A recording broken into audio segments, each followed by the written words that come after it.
I am so excited to introduce our next speaker. She is one of the most incredible women I've ever met in my entire life. She is the queen of community building.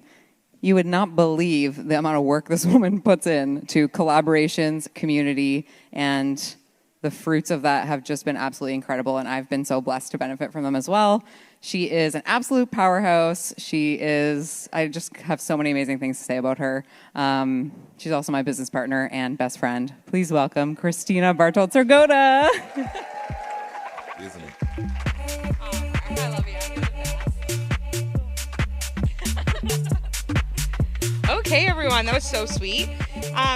I am so excited because I don't know if you know this, but I host a podcast called the Community Podcast, and it's so fun. And I get to talk to amazing entrepreneurs every week about how they build a community. And so it's been a bit of a tradition at High Vibe Women where I host like a bit of a live podcast. I don't know why I do this. This is a live podcast. This will be on my podcast. But we host a podcast where I get to talk to some amazing community builders. And that is such a gift because I think, I don't know about everybody, but there's a lot of people I think who struggle in the community department, right? Like they don't have the network they want.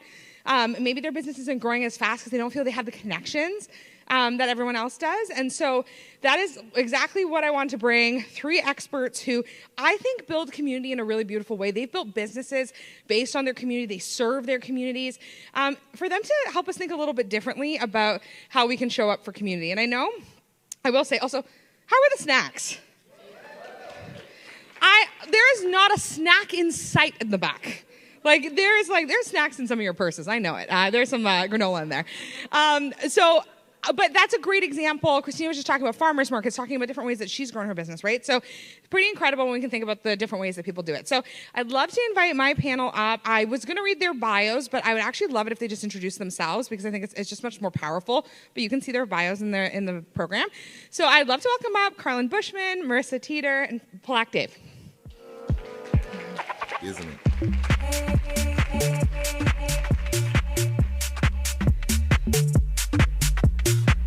Yes, you can come sit over here.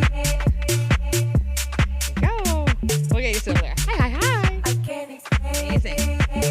Yeah. No order. It doesn't matter. Preferred side. Maria and I always talk about this because Maria has a preferred side, but I live in abundance. I'm fine wherever I'm put. So this comes. And also, Palak, it's our first time meeting. I did it. I said your name incorrectly, so I just want to acknowledge that. So Palak Dave. Thank you. You got it.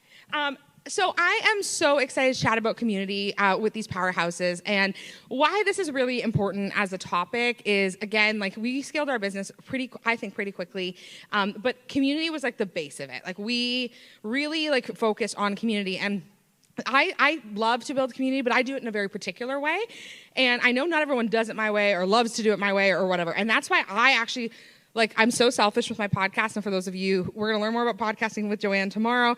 We're going to see some live podcasts, but it's totally selfish. I just get to talk to smart people and learn from them and then just soak up their energy.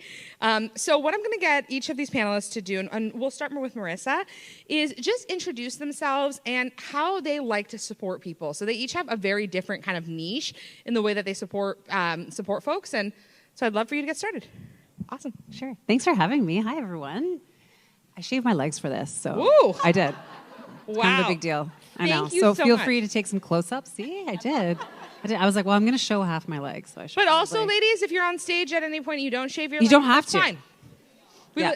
Yeah. Yeah, but I did for you. Thank you so much. Just so you know. That's how you build community. So my name is Marissa Teeter. Hi, I shaved my legs today. I have about 20 plus years as an executive in the wealth management space, dealing with finances and wealth, and really loved that career for many, many years, and then recently pivoted about 366 days ago, actually. Left the corporate world, started an executive coaching business, business consulting as well, and a podcast, and that's how we know each other. So it's been an adventure. It's been a year of saying yes and trying new things and doing things that terrify me. And I have to say that I am here today, and I've seen great success in this because of my community. And it is not contrived in any way. I've never been out there to surround myself with a certain type of people to find success. It happens naturally, I find, when you're out there doing the right things. I like to build and serve community by actually serving my community. So there are actually women in this room who I've invited to come with me to go to various charities in our community to do work together, to actually get our hands dirty. There's something magical that happens. And don't get me wrong, I love eating bread. I love drinking wine. I love doing all these other things, but there's something really wonderful that happens when you're making food for people in need in your community with an amazing group of women who, I know we have to make food all the time, and it's our least favorite thing to do, unless you make really good protein balls. But there's just something magical when you get to kind of come together and serve and really connect over just the humanity. And it doesn't matter how successful you are in that moment. It doesn't matter how much money you make or how many followers you have. You're just there doing some good. And so my favorite way to build community is to actually get women out into the community. Thanks so much, Marissa. I just want to say Marissa is somebody who is beloved. Like anytime, she's local to Guelph, and we were very fortunate to produce Marissa's podcast. And when she had her launch party, we were at Bread Bar having dinner, and we were like, "Oh, we're here for like a podcast launch." She's like, "Marissa Teeter's podcast launch," and we were like, "Yeah." And people speak so highly of the work Marissa does, and so yeah, I know that that community and service is so close to your heart. So. I mean, that's just proof that I eat too much pizza from that place. But yeah, thank you. That's very kind. Carlyn, you want to go ahead? Thank you, Kristina. So great to see everybody here today, and thank you for having all of us up here to talk to you. We talked so much about burnout and starting a business and had so many inspirational speeches today. I wrote so many notes, so thank you. And I mean, who here, when you thought about starting a business, you thought, freedom, my own schedule, I get to my kids' events, this is great, I'm sick of corporate, I'm not gonna be chained to their schedule. And then you're like, holy hell, I'm working 24/7. I'm talking about burnout and my health and boundaries. Such a good conversation on boundaries. Well, I get it, and I spent over a decade and a half in corporate and thought the same thing, and then decided I'm gonna help others find their way, because I've been there, done that, had the boundary limitations and all of that, and I'm Carlyn Bushman with Carlyn Bushman Consulting, and a huge advocate for female founders and a business strategist. And for those of you who know me, and it's so good to see so many familiar faces, spreadsheets are my love language, which is really kind of unnerving, creepy, and can make you poke your eyes out, but I really love them, and I like to create them and make them look sexy and fun and joyful. So, and I'm sure from your background you understand a lot of the numbers. I don't understand that. Oh. Well, I didn't shave my legs. Sexy spreadsheets? I didn't shave my legs today, so there's that. Okay. You can have your sexy spreadsheets. Perfect. And I will. Anyway, so yes, huge advocate, and I do a lot of education with and for women to understand financials and dashboards and spreadsheets. So. I don't mean to brag, but I did make my baby shower invite list and was able to bold something in a spreadsheet, and I was pretty proud of that. So, yeah, like I'm new to spreadsheets, so I love this. And Carlyn's doing a breakout room tomorrow, especially for physical product founders. That's kind of her niche. So I know there's a few people in here who have physical products. You're gonna love Carlyn. But yeah, really bringing that to life. So thanks so much for being here, Carlyn, from California or Arizona, both. Awesome, Palak. Hi, everyone. I'm Palak Dave, and I'm the founder of Imberia, which means experience. And the mission of my entire brand is to get you to live and experience a beautiful life. Not someday, not when you retire, not in the future, but today. I want you to feel more connected and fulfilled. And as you know, we live in a very digitally distracted, constantly busy, constantly on. Like, don't make time for ourselves. One day, one day, one day. So I want you to take that all and drop it into the here and now. I come from a 10-year corporate background working from some incredible brands, and I started this company with the realization that I was craving community, and I didn't feel like I had it. I felt like I was going from fitness class to fitness class, not getting to know people, and just felt like I needed to authentically connect. And so it started off with the seed of an idea to bring women together. So over the past 7 years, I've hosted over 400 events bringing women together to genuinely connect, and it eventually evolved into Imberia's Social Club, which is a paid membership community for women where we share experiences, connect in person, and support one another professionally and personally. I'm also the author of Beautiful Everydays, a guide to living in the here and now. I'm a speaker, a facilitator, event facilitator, and I'm also an investor. So I invest in women brands. You might have heard of some of them. One of them is Stellar Eats, which is a baking mix, a gluten-free baking mix company. So I love supporting women, love supporting my community, and I just think there's nothing better than being in the room, being beside women who can literally 10x your business. I love what people said today about you don't need to do it all behind your computer. Get out there, make connections. Your life can actually change by being in this room. So thanks for having me. Hey, I'm so excited. And that is such a great segue, because I think when we talk about business and, networking, whenever I try to talk to people why they should come to events, because we go to a lot of events and people are like, you must be tired. I'm like, I am.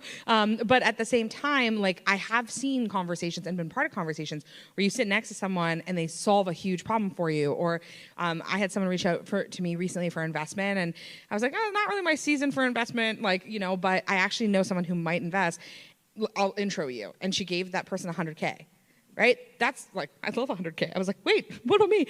Just kidding. But what was great about that situation was like that introduction would have never happened. They don't know each other.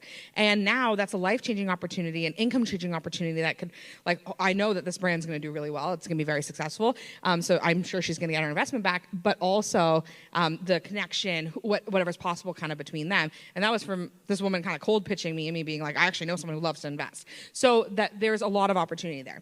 So with that in mind, how has community played a role in growing your business? When you think about kind of those early days of getting started, because I know, how many people here are in the first 5 years of business?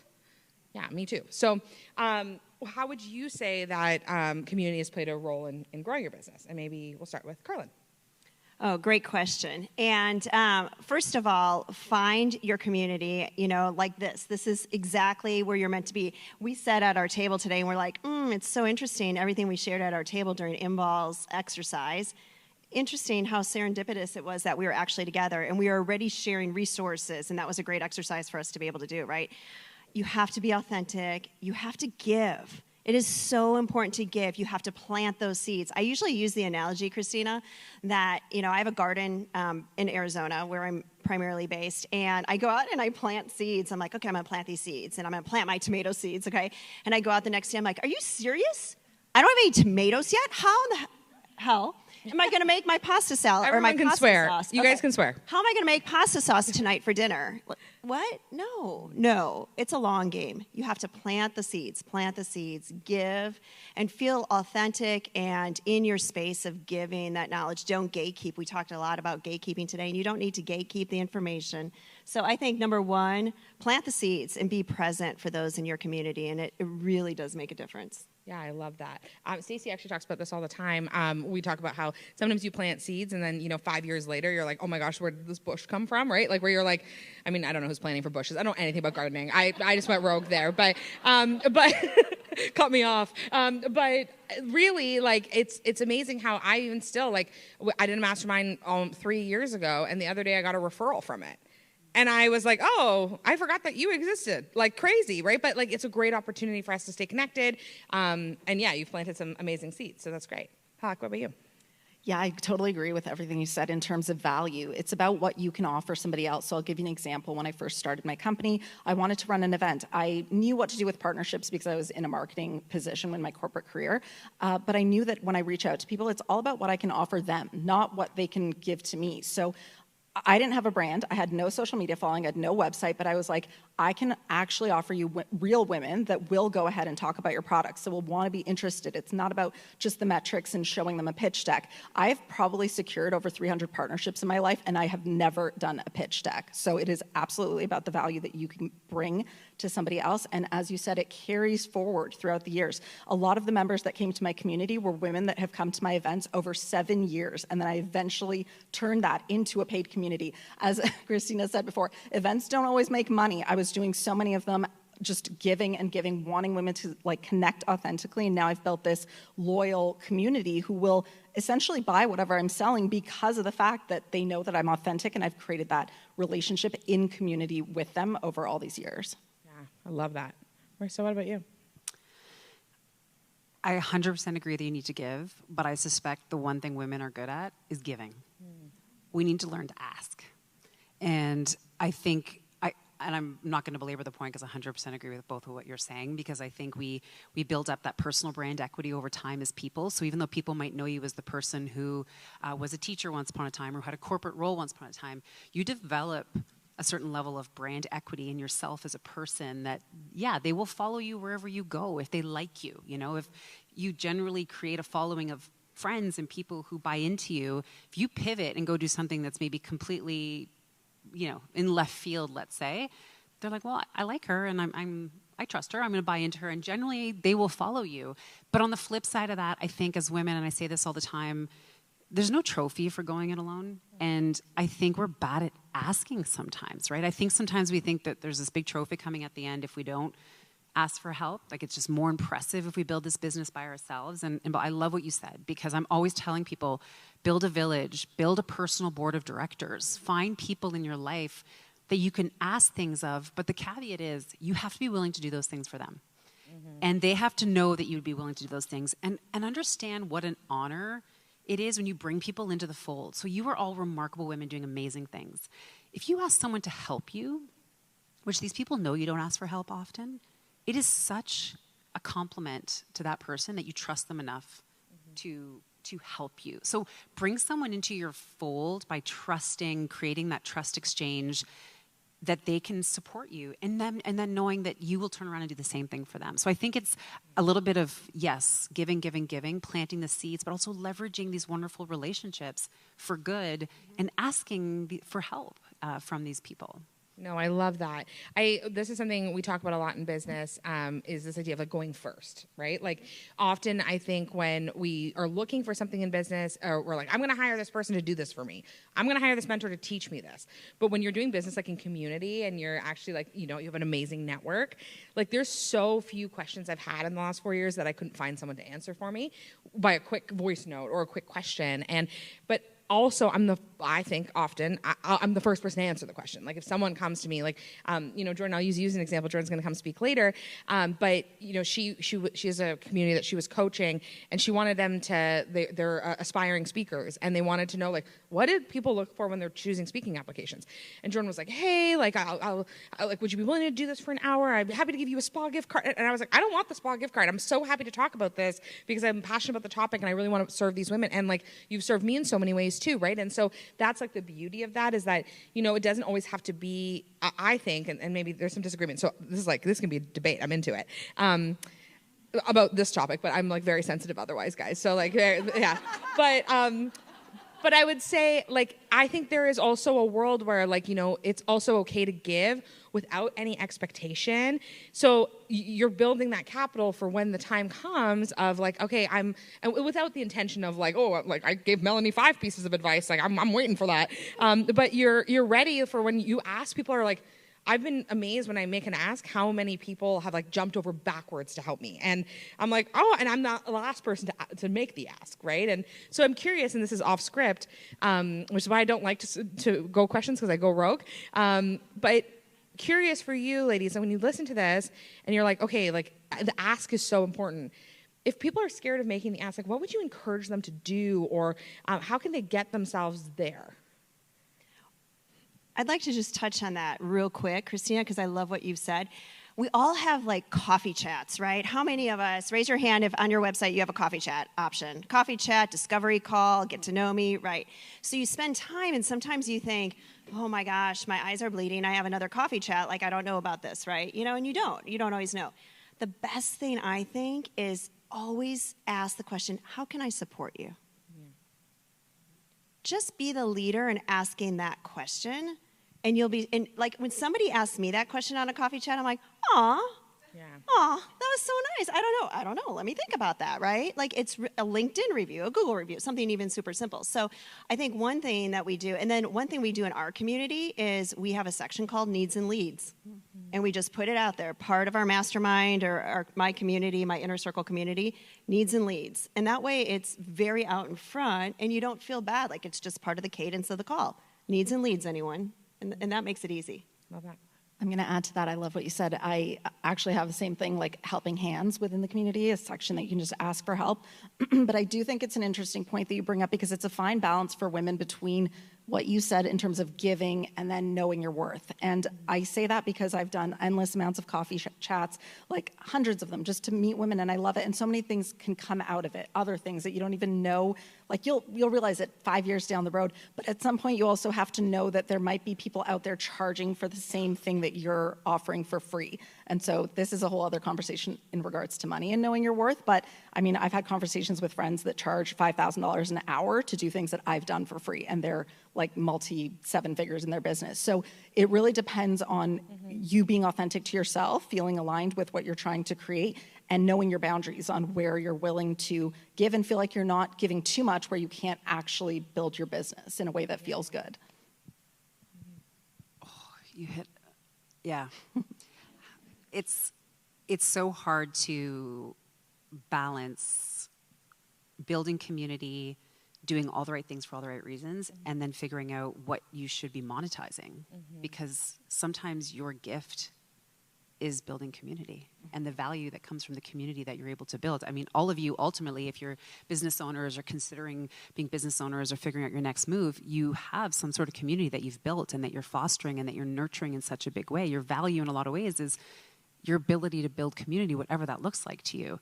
And people are always trying to access your community and tap into your community and leverage you in your community. But that's in a lot of ways that's your business. And so that is the thing that we're always up against as women. I mean, I don't think men are talking about building community on their panels if they're having men's events anywhere. They're called golf courses. Yeah, yeah, it's called locker rooms. So I would say I love how you position it about what can I do for you? And I think maybe sometimes even leading with, from what I've learned about you or what I can see from you, this is something that I can support you with, even giving an idea of what you think you can do, because I think right away you set the boundary about how far you're willing to go. I would change the default setting on your appointments to 30 minutes down to like 10. Don't give people 30 minutes, give them 10 minutes, but also lead with, hey, I think I could really do this for you. Is this of interest? Because you're setting the tone for what you're willing to give away for free. And on the flip side of that, I think it generally all works out in the end too somehow, right? But at some point you have to figure out what you should be charging for and be very clear around those boundaries and not feel guilty about it. If your gift is building community, you need to charge for that. If that's part of your business plan. So it's a really tricky balance, but I think you have to set the boundaries very early on about what you're giving away and what you charge for too. It's a huge point. Yeah. I know that's a tough one. That's definitely something I really struggle with, and this is something I've talked about like a lot, where Maria and I, the way we actually grew our business so quickly was we did a lot of free stuff, like a lot. And it grew really quickly, and we got a lot of referrals, and we built this amazing network, and it was awesome. And there were people that like still to this day, again, make referrals for us. And then there were people who I would say took advantage of that, right? And you know, there'll be the people who message you constantly, and you're like, oh, I don't really have any questions for you, but you seem to have a question for me every day, you know? And so I'm actually curious for you folks, like, community building is obviously like something that's important to you. It's something that is core to your business. How do you balance that aspect of like reciprocity when maybe you're not feeling the reciprocal energy? And this is something like I really struggle with when, and I've probably had seasons where I've been the depositor and I've been the withdrawer, right? But curious for you, how do you balance that when you're building so many relationships? I have a question for you. Can I turn this back on you? Yeah, of course. Have you ever just sampled maybe charging for all that advice you give? Like this live coaching, I'm sweating. Just get comfortable. Yeah, I'm good. Yeah. No, you know what? Yes, for sure. And I have, but I think for me, I sometimes don't even know if it's like a self-worth thing. Like, I don't actually even know if that's what it is. Because I do think it's a lot of value which we provide. It's actually like I love to serve. Like, I love to help people. And it was interesting. I went to an event. I'm going to be vague on this, but I went to an event, and this man has been at many events I've been at. Like we've just crossed paths many times. And he said to me, you give people so much advice. And I was like, oh, unsolicited. Oh. And it was a very social setting. And I was like, oh, okay. And he was like, you know, people would still like you if you didn't give them the advice. Or if you charge for it. And I was like, but that actually, I don't even know if that's what it is. Like, and maybe like that's something for me to dive into, not here in front of all of you, but just kidding. But I wonder if it like for me, I think it's like I actually love to talk to people and like see the light bulb of like, oh my gosh, Christy, like I think you should have a podcast and here's why. And I don't actually care if I produce it and I'll teach you how to do it yourself. But like this is like why I think that this is your value in the world. But so I don't know, maybe it's like part of my personality, but I don't know. I'd love to hear from you guys too. Marissa. I think it's okay to make money off something that you love doing and that you're very good at. Yeah, I think that's okay. And in fact, I wish that upon everybody. Right?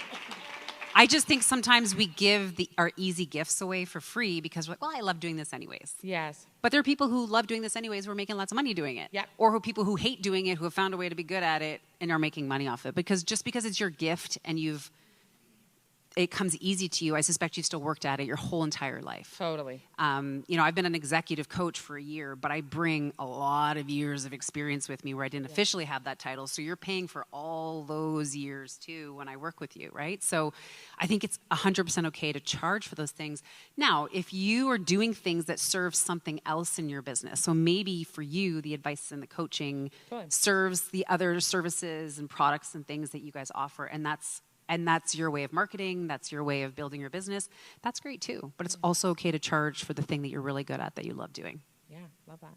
I would agree, 100%. I think the valuing yourself as a female entrepreneur is always a challenge. I think I see that runs rampant. I think when you're in sales, whether you're on the receiving end or delivering end, do not get into your potential client's wallet or pocketbook or purse, right?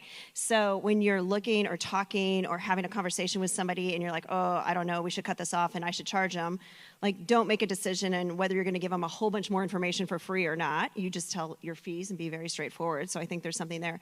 And it's your IP. At the end of the day, like you said, this is your intellectual property. Like that is really important. Whether you've done it for 5 years, 10 years, 25 years, whatever it is, that is really important. And here's the thing. Have a scholarship. Have things inside of your business that if you're really pulled to give stuff away for free, which is fine, have somebody's scholarship into your community. I offer that all the time. I want to serve, like you, Kristina. I love serving. I love giving. I love not gatekeeping information. But then there's a point, if I'm not making this a business, then I'm just doing it for a hobby or a charity? I don't think so. Sorry. So. Love it. I've asked myself that many times. I'm like, is this a hobby or is this a business? It's like that filter of understanding how much to give. And I agree with what both of you are saying in terms of sort of creating that differentiation. Like for me, having a community that has an online platform, but I also have events, the online platform is accessible 24/7. I could be in there 24/7 if I'm constantly responding to people, I'm engaging. People know they have direct access to me, which at some point, I think it really comes down to if we're all community builders, we naturally like to serve. I don't think you can build a successful community without sort of having that quality, wanting to be a connector. And so I'm always giving back to the community. I do think it will come around and it sort of pays for itself, but I know that there's times where I'm devaluing the amount I'm pouring into it and the value of what I charge versus what I'm giving. But I think that's sort of how you learn and you can scale that way. So it's like I started off doing the events, started off then launching a community. It's at a certain price point. I can probably launch a more premium price point for the people that have more direct access. So I think you learn those things along the way, but it really is trying to understand that you still need to have boundaries in your business. Just because something's natural to you doesn't mean you can always do it all the time without depleting yourself along the way. Yeah, totally. Thank you for that. I'm curious, and this is a bit of a back left turn to where we were, but curious about relationship capital, because I think that that's also a piece of this too. And we're networking and often doing a lot of these things for free. Like, you know, you never actually know where relationships lead. Like, I'm sure all of you agree. Like, sometimes I'll get on the phone with somebody, and I had lunch with somebody recently, and she was like, "Oh, my husband's like trying to get his business to use you guys for social," and I was like, "Oh." Weird. Like, I would have never thought of that, right? So you never know where the opportunities are going to come from. So how has relationship capital played a role in your business, and how have you nurtured relationships through your business, through growing it? Do you want to start? Relationships have been everything in my business, and I think it took me a little while to understand that that is the epitome of doing business well. And you kind of joked about the golf course. But honestly, that's a great example because a lot of men I know, a lot of successful men do business through relationships on the golf course. And there's a reason for that. It's because they're chatting, they're having fun, they're talking business like probably 10% of the time. And I know a lot of men in communities where they're spending $50,000 a year to be part of these premium memberships where they go hang out, play golf, like have a few drinks or get together for breakfast. And they're like amplifying their business to a point where it's growing every single year. So there's something to be said about that it really does come down to the relationships that you have. And everything I've built, like I have a co-author on my book through a relationship. She photographed my very first event and then she became a co-author and photographed my book. I created so many things within my business because of a relationship. And so I think a lot of the times I was sitting behind my computer doing the work. I put in the hours, I'm writing the emails, I'm constantly on, I'm just like working like a little busy worker bee. And then I realize when I meet somebody, it's exactly what has been said today. You can just sort of leapfrog that. If you just meet the right person in the room, it's not about how you do things, it's who can help you get there. I believe proximity is power, and that's why being in a room like this helps so much. Totally. Yeah. And I think of this as like our golf course. You know, this is actually part of why Maria and I are so passionate about doing this. And we've had people be like, what about high vibe men? And we're like, yeah, Maria. But we're like, somebody could if somebody wants to do it, I encourage it. It's just not going to be me and Maria. And the reason is because we're just so passionate about the way that women do business. Like you have a conversation and at the end of the day, people like doing business with people they like. Like at the core. It doesn't mean you have to be like the funniest or the coolest or whatever that, like, don't feel like you have to put on a facade. But like at the end of the day, like when you're working with somebody, you want to enjoy the interaction. And Maria and I talk about this all the time where I'm like, I do not give money to people that make it difficult for me to give them money. Like I just don't do it because if it's difficult, it's always going to be difficult. And we're always going to feel that resistance. And there's more than enough people who I'd love to give money to who are, you know, I'm loving working with or we've had great conversations. And so I think that's why it's so important to have these relationships. And when you have these relationships, you're the first person someone thinks of, right? Like we were joking, more me than Maria, about how I want to make a high vibe women box, like a subscription box, but not a subscription, just one time. And it because then I'll get sick of it. But I was like, okay, I want to do this. And immediately I was like, Virginia, Acre 75, I need you to make this box. And she was like, we'll talk about it for sure. But like you have this Rolodex of people. And so, yeah, what about you, Marissa? How has relationship capital played in? Yeah, so for me, I spent the first 20 years of my career where social media did not have any bearing on my success in the world. I had a LinkedIn profile. I had Instagram, but all of my followers were like my mom, my friends. Like and then all of a sudden a year ago, it was like I was private. Everything was not public. And I kept those two things very separate. I did not let anybody I worked with follow me on social. It was like, I was the same person at work and at home, but I really appreciate it. So, but last year I had to kind of come out and be on social. And it's funny, and maybe this is not the popular opinion. I'm going to sound like an old lady, but I'm going to say it anyways. I still rely on who I am in real life and when I'm in rooms with people to be the way I lead with my business. I want you to look at my Instagram profile and meet me and go, oh, you're like the same person. Definitely more polished in my pictures. There's a lot of, stuff happening there. But to me, I've built relationships in the flesh, in person, by showing up, by actually being me. And it's actually been hard to make sure that Instagram reflects that, as opposed to, I think there's a lot of people that are just looking great on Instagram, living their best lives and their businesses, and then struggling outside of it. So I've tried really hard to get out of my business and out of social media and off my phone and get out into the world and make real relationships. And I find those ones last a long, long time.